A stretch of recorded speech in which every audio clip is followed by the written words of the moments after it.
Neat పరీక్షలో scam జరిగిందంటే NSUI ఆందోళన. ప్రభుత్వాసుపత్రుల్లో ఖాళీలపై తెలంగాణ సర్కార్ ఫోకస్. నిర్మల్ జిల్లాలో డబుల్ బెడ్రూమ్ ఇళ్ల లబ్ధిదారుల ఆందోళన. కర్ణాటకలో భారీగా పెరిగిన పెట్రోల్ ధర. ఇలాంటి వార్తలను 30 సెకండ్స్ ఫుల్ న్యూస్ లో చూద్దాం.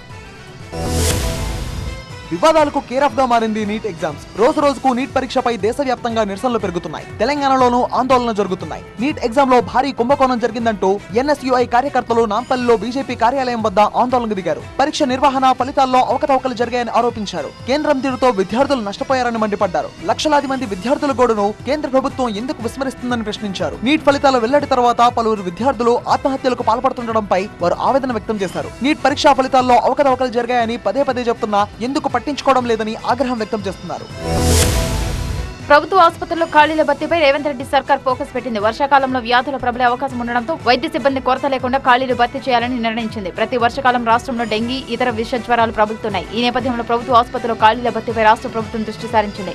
సివిల్ అసిస్టెంట్ సర్జన్లు, ల్యాబ్ టెక్నీషియన్లు, స్టాఫ్ నర్సుల ఖాళీల భర్తీకి రంగం సిద్ధమైంది. రాష్ట్ర వ్యాప్తంగా ప్రాథమిక ఆరోగ్య కేంద్రాల్లో సివిల్ అసిస్టెంట్ సర్జన్ల కొరత ఎక్కువగా ఉంది. ఈ సమస్యను అధిగమించి ప్రజలకు మెరుగైన సేవలు అందించేందుకు సివిల్ అసిస్టెంట్ సర్జన్ల పోస్టులు 531 భర్తీ చేయాలని తెలంగాణ ప్రభుత్వం నిర్ణయించింది.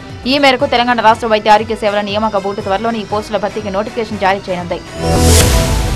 నిర్మల్ జిల్లా కడెం మండల కేంద్రంలో ఇటీవల స్థానికులు స్వాధీనం చేసుకున్న డబుల్ బెడ్రూమ్ ఇళ్లను అధికారులు ఖాళీ చేయించారు. ప్రజల సొంతింటికలను నిజం చేసుకునేందుకు గత ప్రభుత్వ హయాంలో నిర్మించిన డబుల్ బెడ్రూమ్ ఇళ్ల కేటాయింపులో జాప్యంపై లబ్ధిదారులు ఆగ్రహం పెళ్లిబిగుతోంది. అన్ని హంగులతో నిర్మాణాలు పూర్తయినా లబ్ధిదారులకు పంపిణీ చేయలేదు. ఇళ్ల కోసం ఎదురుచూసి ఓపిక నశించడంతో తాళాలు బద్దలు కొట్టి డబుల్ బెడ్రూమ్ ఇళ్లను స్వాధీనం చేసుకున్న ఘటన ఇటీవల నిర్మల్ జిల్లాలో చోటు చేసుకుంది. కడెం మండల కేంద్రంలో 200 డబుల్ బెడ్రూమ్ ఇళ్లు నిర్మించారు. లబ్ధిదారులకు ఎంపిక చేసిన ఇళ్లను మాత్రం పంపిణీ చేయలేదు. దీంతో అసహనం వ్యక్తం చేస్తూ డబుల్ బెడ్రూమ్ ఇళ్ల తాళాలు పగలగొట్టి స్వాధీనం చేసుకున్నారు. పోలీసులు, రెవెన్యూ అధికారులు స్పాట్ కు చేరుకుని ఇళ్లను ఖాళీ చేయించారు. దీంతో డబుల్ బెడ్రూమ్ల లబ్ధిదారులు ఆందోళనకు దిగారు.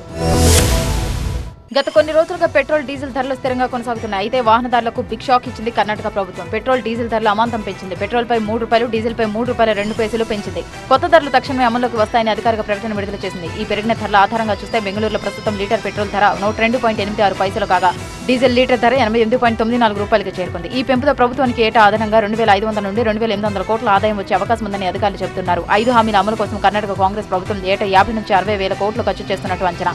అందుకే పెట్రోల్ ధరలను పెంచిందన్న వాదన వినిపిస్తోంది. ఆదాయం పెంచుకునేందుకు ఇలా రకరకాల మార్గాల్లో ప్రజలపై భారం పెంచుతోందన్న విమర్శలు వెలువెత్తుతున్నాయి.